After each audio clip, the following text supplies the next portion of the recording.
ബലഹീനനായിരിക്കുമ്പോഴാണ് ദൈവശക്തി നാം ഏറെ അനുഭവിച്ചറിയുന്നത്.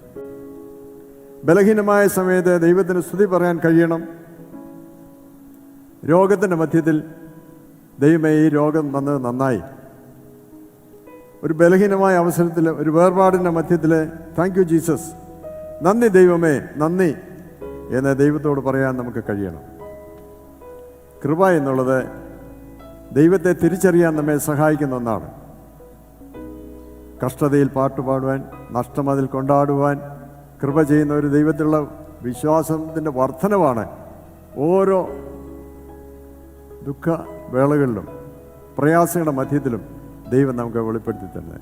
ദൈവകൃപ അതിൻ്റെ ആഴത്തിൽ മനസ്സിലാക്കാൻ ദൈവമേ കന്യകമറിയാമിനെ പോലെ സങ്കടങ്ങളുടെ മധ്യത്തിൽ, തെറ്റിദ്ധാരണയുടെ മധ്യത്തിൽ, അപകടത്തിൻ്റെ മധ്യത്തിൽ, പരിഹാസത്തിൻ്റെ മധ്യത്തിൽ ഉറച്ചു നിൽപ്പാൻ, പിടിച്ചു നിൽപ്പാൻ എന്നെ സഹായിക്കണമേ എന്ന് നമുക്ക് പ്രാർത്ഥിക്കാം.